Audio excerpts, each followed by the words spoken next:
Alright, ladies and gentlemen, hello and welcome to a new episode of my FM21 Save with Ajax. First off, I would like to ask you to please like and subscribe if you haven't yet. It would really help me and the channel out a lot. So, having said that, I got one of the comments. I'll put it on screen right now. I asked you what players you wanted me to show you, and I got one of the comments saying, as you can see, it is in Dutch. But quite frankly, it says, show us the players that you think are closest to the first team. So I'm gonna pick out 3 players that I think are the closest to the first team, and that is based off of the amount of games I've already used them. So let's start with Jellert de Jonge. He is a right back slash center midfielder. It says here as natural as defensive mid, but we do not use that position, but we have used him a lot of times as right back. I say a lot of times. Let's see, we've used him 3 times, but for one of our younger players, 3 times, and that it was all in one season. This is only the second season he's here. He played 3 matches. He got 2 assists, so he is off to a flyer, and he's doing pretty well for the under 18s too, with 7 assists and 2 goals from 14 games. So here you can see his attributes. He is looking very well all-rounded. So that is pretty much everything we would need. He already has 17 under 21 caps for Belgium, and he's already valued at 4.7 million. We bought him for 750,000 euros from Zulte Waregem, as I said, 1 season ago. So yeah, that is the first player. Not necessarily who I think is top of the list, but he is certainly up there. So moving on to the next one, if we scroll up the list again, and we have to go all the way to the top, we have, where is he? Rocky Grootvaam. He is a striker. We also bought him. He has a contract to 2027. As you can see, his physicals look really good, especially the physicals that, according to his role and duty, are the things that he needs. So stamina, pace, balance, agility, and acceleration. And the same goes for pretty much everything is above 10, except for his off the ball. But he is only 18 years old also, and he is Dutch, so I love to see that. He is valued at 6 million already at 18 years old. We bought him for 1.3 from PSV. So as you can see, we've actually already used him quite a lot. In the first season, we've used him 5 times, and he scored 4 goals. As you can see, 3 of those 5 were off the bench. So he was starting off very well. Then we used him 16 times, and he scored 6 goals and an assist. And again, 13 times of those 16 were off the bench. And then this season, we've used him 3 times so far. He hasn't been able to score a goal. But again, only one of those 3 was from the start. So here you can see him once again. Feel free to pause it at any moment if you like. He has 8 under 21 caps and 4 goals already. So he is also going to be very good and into the first team in a couple of seasons time. So moving on to the third and the last one for this episode. I think I'm going to do this every episode where I just pick 2 or 3 players that I think are close to the first team, and when I get to the point that I don't have any players anymore that I think are close to the first team, I'll just do 2 or 3 players that look really promising. So let's go to the third, and next one is Rodolphe Dupont, a 17-year-old Belgian goalkeeper, already 11 under 21 caps at 17 years old. Look at those stats already, man. His attributes, I mean, it's unbelievable. We've used him 1 match in the Eredivisie. He conceded 3. I'm not sure what match that was in. I'm sure we'll probably see that in just a second. We've used him twice over the 2 years. He's conceded 4 goals, but of course 3 of those were in this match. He is 194 centimeters, so a very tall goalkeeper. Valued at 4.7 million, and we bought him for 750,000 from Royal Antwerp, again, 1 season ago. So that is him. You can feel free to pause the video at any moment if you like. And that's going to be the 3 players for this episode. So let's move on to the schedule to see the couple of matches that you've missed in between. There we go. The last timeout was oops, again, didn't mean to click that. What was it again? I have actually forgotten. I think it was Inter and PEC Zwolle, right? So after that, we beat Heracles 2-0. We drew against Inter 0-0. We then beat Fortuna 3-0. Beat Vitesse 6-1. And then another draw against Bilbao 0-0. So where was that game where we conceded 3 goals in? Was it this one? It was the game against Roda, the one league game that we've lost. Rodolphe Dupont played. Grootvaam did as well. So we're here for the games against Feyenoord and Red Bull Salzburg. So 2 very important games. Of course, I do not need to tell you why the game against Feyenoord is so important. And the game against Red Bull Salzburg, when we get to that match, you'll see why that game is so important. So we are in first in the league. Feyenoord are in second. Even if they do beat us, I hope they don't, of course. But if they do, we would still be in first by 2 points. And if we win, we would actually make the gap bigger to 8 points. So this is going to be the team for today. It is going to be Onana, Frimpong, Markovic, Luperto, Reinsch, Kudus, Gravenberg, Neres, Asensio, Traore and Anthony. So the 3 players that I have just shown you guys were 3 new gens. Players like Divine Reinsch. He is also still a youth player, I would say, but less so than Grootvaam and Dupont and the new gens, because he is, I don't know out of the top of my head how old he is.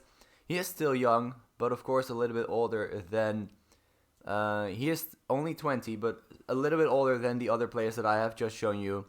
So maybe in another episode you won't only see new gens, you would also possibly see players that were already at the club when we started here, like Divine Range, or of course Unuvar, Kenneth Taylor. We have a lot of very good young players at Ajax, which is probably the biggest one of the biggest reasons why Ajax is known worldwide, is because of their youth academy. So having gone into the match, we have had the cup draw for the next round of the cup. It you might have already seen it when we took a look at the schedule, but we have been drawn against Excelsior, who are in the second division, as Asensio opens the score, and we're up 1-0 against Feyenoord away from home after only 7.5 minutes, and we have been completely dominating them. So could not have wished for a better start here. But yeah, we have been drawn against Excelsior. I believe it was away from home, but we should be able to beat them, and we should be able to move on to the next round quite easily, because they are in a division lower than us, and as you've seen in the past, we are able to rotate our side so much and still pick up a win. So we should be able to do the same thing against Excelsior in a couple of weeks' time. So, what else I wanted to talk to you about is that, last season, I mentioned in 2 episodes ago, I believe, that I forgot to show you guys a couple of, in my opinion, very important things. And I'm going to try to recap all of that, so what happened in the last seasons. So, for instance, as we're speaking right now, Young Ajax are in first in the second division of the Netherlands. For those of you who don't know, a couple of teams, so in real life it is Ajax, Feyenoord, PSV and AZ. It's not Feyenoord. Ajax, PSV, AZ and Utrecht have their second team in the second division of the Netherlands. So Young Ajax, Young PSV, Young AZ and Young Utrecht is what they're called. So Young Ajax is in first, which is great to see. And not only are they in first right now, they also did finish in first last season. So they actually became champions of the second division of the country, which is crazy to think about. It happened once before in real life, but now it happened in game 2, and Traore makes it 2-0 just after the break. But yeah, just to think about the fact that our second team, and not even our second team, because our second team is probably still players in the first team, but just that we use less. So maybe between our second and our third team are still the best team of the second division of the entire country, and that is pretty much insane, and that just shows how much quality we have, which also shows that we should be able to win the league quite easily, which proves my point that I've mentioned before. So that was the first thing. The second thing is that the Ajax under 18s are in first, and I believe they have won the league every single season, as Traoré makes it 3, his second of the game. Let's get Kudus off for Stamenic because he is tired. Let's see if we can sub off Gravenberg too. Who can we put in for him? You know what? Let's actually just put in some youth players. So you will see the players that I mentioned. So first off, Rocky Grootvam. And who else? Maybe Jeppe Kjær in there. I think we will do that. So there we go, as Feyenoord get a chance, but Onana with a big save. And PSV go up against Twente. They're leading 2-1. Anthony, no! Yes, he scores his third goal of the season, and it's 4-0 on the night. What a assist. I think there was an assist by Onana, right? Or did I miss some pass in between? But I think there was an assist by Onana against Feyenoord. That's crazy. But yeah, the under-18s, I believe they have won the league every single time. So that, again, just shows how much quality we have in our youth facilities, in our academy. How many young, good players that we already have that can grow into something even better. Because I've just shown you guys 3 players, and they were all 18 or 17. So those three players can still play for the under-18s. And that is absolutely crazy, because our quality will only continue to grow, which means that the minimum quality of a player reaching the first team will have to be higher too, which means that younger players will probably play in the under-18s for longer than they are now, as we get another big chance. But Jeppe Kjær was too selfish there. But yeah, the quality needed to get into the first team, as the final whistle goes and we win 4-0. An amazing result away against Feyenoord here. I was actually kind of scared for this match, also because, as you saw in the Champions League games, we were not top form. But for some reason, it's just clicking in the league. Away from home against Feyenoord is sometimes it can be a hard match, not always, definitely not, but it can be a hard match. And we also know that in this save they are pretty good. So to get a 4-0 win against them while they were in number 2, they are not anymore, is a very good result. So let's see where they drop down to, all the way to 4th. So still 5 points ahead of number 2. And I will continue. No, you know what? I think I'll just do it like this, because we're almost at the match against Salzburg already. So I can just continue my story and I won't need to cut something out here. So let's give Traoré some praise for his training. So so what I meant to say is that the minimum quality of the players needed to reach the first team will be higher, so they'll play longer in the under-18s, so they'll probably dominate even more over the next coming seasons, hopefully at least. And also we can loan those players out, of course. But not only have they won the league every time, they come pretty far every season in the Under-18s Champions League, and last season they actually even won it. So the Ajax Under-18s have won the Under-19s Champions League. So there were also some teams that were an Under-19s instead of an Under-18s. Speaking of which, let's see if we can actually show this too. There we go.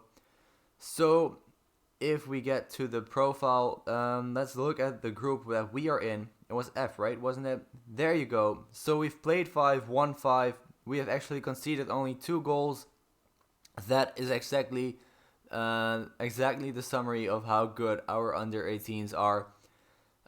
Didn't necessarily mean to click that.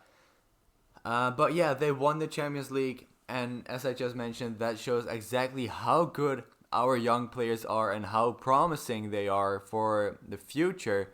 Because if our youth players are already better than the youth players of other big teams, and I mean very, very big teams, then I would say that in a couple of seasons' time, when those players would get to the first team, we would have an even bigger chance of completely dominating not only the league, but also the Champions League, which is really something to look forward to. I'm hoping it doesn't get too boring if we win everything, but we probably won't win everything. I mean, that's impossible. We're just going to have to try our best, and hopefully we'll win as much as possible, but I'm not expecting us to win, to go a full season unbeaten. I would love to do that, but I do not think that is realistic. As we get to the match against Red Bull Salzburg, as you can see, we are in 4th, they are in 3rd. So it is a very, very important match. That is exactly why. Let's show our group here. Let's get to Group F. There we go, we are in 4th. Inter are already qualified, so we cannot overtake them anymore. But the difference between Bilbao, Salzburg and us is only 1 point. So Inter are playing Bilbao at home, and they haven't lost to anyone. They've drawn against Bilbao away from home 1-1. But if we beat Red Bull Salzburg at home, and I think we should be able to, and Inter make Bilbao drop points, then we would go into 2nd. If we beat Red Bull Salzburg and Bilbao win against Inter, then we would still go into 3rd and drop down to the Europa League, still have some European football. If we do not win this match, then we're out. I believe so. I mean, let's take a look. We beat Bilbao once, 4-1, and then we drew against them 0-0. So I believe even, because I think it is results between teams. So I think if we draw and Inter beat Bilbao, I think Red Bull Salzburg go above Bilbao, and we go above Bilbao too. So Bilbao would drop down to 4th, and we would go into 3rd. So let's just hope that Inter at least beat Athletic Bilbao, and then we'll see what we can do against Red Bull Salzburg. So this is going to be the team: Onana, Rensch, Markovic, Gvardiol, Luperto, Stamenic, Cruz, Neres, Asensio, Traore and Anthony. Traore is really on fire still. The entire season he's already been on fire. He had a couple of games in there where he hasn't scored maybe, or hasn't played as well as some other games.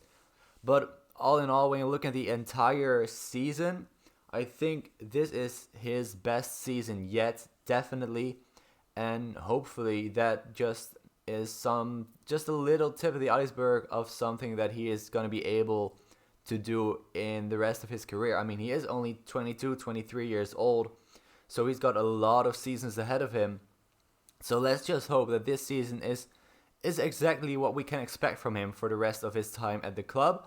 So here we go. I do not want to see the latest scores of the Eredivisie, so I'm going to switch that to the Champions League after this highlight ends, so we can also see what Inter are doing. And they already have an injured player, Carlson, on the left, but they do still have the ball, and that was almost a good chance, another one, but we could get rid of it, and Asensio might set up a counter-attack. Anthony, and it's a goal! Anthony again, his 4th goal of the season right now. He just scored his 3rd goal last game, but his 4th goal of the season, there we go. And the first goal of the night, it is 1-0 after just 7 minutes. I did swap the latest scores to the Champions League. I didn't have the time to look at the league table where we're in now. Anthony makes it 2 after just 8.5 minutes. His 5th goal of the season. What is he doing? He is on fire. And as you can see, that does move us up to 2nd place. So let's just hope that everything ends like it is right now. I mean, for all I know, the referee could blow his final whistle already, and I would be happy, very happy. But Red Bull Salzburg are not gonna let it slide so easily, and Wang Hee-chan makes it 2-1. That rhymed, not my intention, but it did rhyme.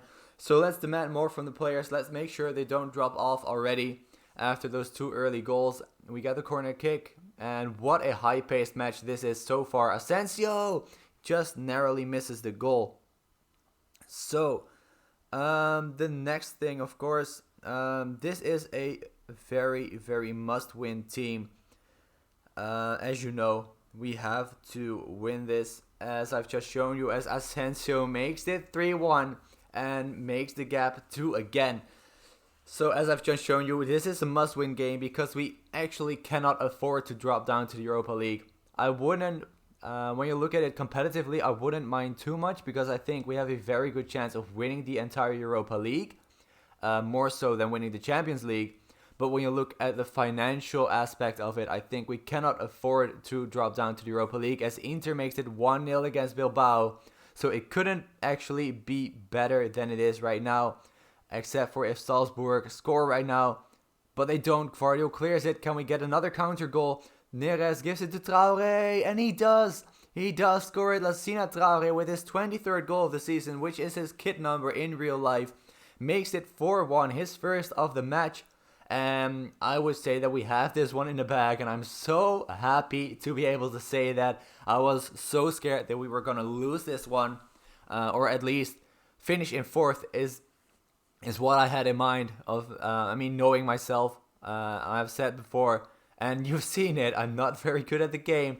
So I was really, really scared that we would not do our job and we would stay in 4th place. Because over the last seasons, we have become more and more dominant in Europe too. So we finished quite easily in 1st place, almost a hat-trick by Anthony there, a horrible mistake by their defender. So I was hoping when this group stage started, I was thinking, well, we should be able to beat pretty much every single team in there, in our group, Bilbao, Inter and Salzburg, quite easily. But nothing went as planned as Traoré makes it 5, his 2nd of the night. So nothing went as planned, and then we are suddenly in 4th place. So I was already thinking all of these kinds of bad scenarios that could happen. So us losing this game or us drawing this game, but Bilbao winning. At least everything led to us not making it out of the group stage, and that would have been horrible. I mean, that is pretty much unacceptable at this point, which is crazy if you think about it, because a couple of seasons ago I would be happy as Neres makes it 6 and this game is done, definitely done. In the first couple of seasons I would be happy to even make it into the Europa League, maybe only the first season even, because after that we were already getting more dominant. Inter makes it 2. So over the last couple of seasons where we were becoming more dominant, finishing in 1st, not losing a single game in the Champions League group stage, and almost not losing a game in the entire Champions League. But then this happened. We were in 4th, but I'm so happy that this match ends like this. As I said, I couldn't wish for anything better. So the last thing, as this match is already in the 66th minute, the last thing that I wanted to talk about is as Anthony makes it 7. No, wait, what? 8-1. Did I miss the 7? Or was that last one? Anthony scored. What? I completely missed that goal. I don't know how. But it's 8-1 against Red Bull Salzburg. What? So let's make another sub. Let's get some younger players on there. And when I say younger players, I mean only Jeppe Kjær and Johansson is on the bench. But let's give those 2 players a chance. And maybe they'll get a goal in the Champions League, which would be great for them. So yeah, the last thing that I wanted to talk about is that in Football Manager, you always have those kind of rankings of how many players your club has developed for European top leagues. And I am delighted to be able to say that we are in 1st place by quite a mile. The number 2 and 3, I believe, is Barcelona and Benfica. They have around 40 or 50 or something like that. Maybe the high 40s, low 50s. And then you have us in 1st place with around the 80 player mark. Maybe because we have bought so many youth players, but still it is great to see. And that is exactly what we wanted. We wanted to make sure that people know us to have the best youth facilities in the country and quite frankly in the world. So being in the top of that ranking is exactly what I want. As Jeppe Kjær, again, like the last match, going for it by himself, being a little bit too selfish maybe. He didn't score it. It's still 8-1, but I'm not going to complain about an 8-1 win against Salzburg in the Champions League. That is absolutely insane. And that does mean that they drop down to 4th and they are out of any European competition. And Anthony just scored his 5th goal of the match. His 5th goal of the match in the Champions League. I am very curious to see as the final whistle goes and we get the win, we get the 3 points and we make it out of the group stage. There is the confirmation in 2nd place. We made it so much harder for ourselves than we could have done. We could have made it much easier. But what I'm curious to find out is what the record is for most goals in one match. Can we see that? can we actually see the most goals in a match is 5. But sadly, Anthony didn't get the record. So Ove Olsson from Göteborg in Sweden, of course, got the record in 1959. And we actually equaled that record. That is now, 64 years old. Yeah, that's right. So that is absolutely insane. We have the record for most team goals. I didn't even know that. We have 37 goals in the Champions League 2 seasons ago, which is a record. All right. So highest score match is actually Feyenoord in 1969. Hopefully it will better that record because I don't want Feyenoord anywhere near Champions League records. So that is going to be it for this episode. Next episode, normally I would do the first knockout round, but I think what I am going to do is, let's see, where is Excelsior? Oh, Excelsior is already here. All right. So what teams are higher in the league? Where was Twente 14th, Willem II in 8th, Vitesse in 7th? So it's a tough decision. I think what I'm going to do is what matches did we not win? We lost against Roda. We drew against Heerenveen. That's it. And where are those matches? They're probably near the end, right? Yeah. Alright, so we will do Sparta and Willem II. So you will see the end of the transfer window. So this is going to be it for this episode. Thank you guys so much for watching. I hope you enjoyed it. If you did, like I asked in the beginning, please leave a like and subscribe as well if you haven't already. And I'll see you guys very soon. Bye bye.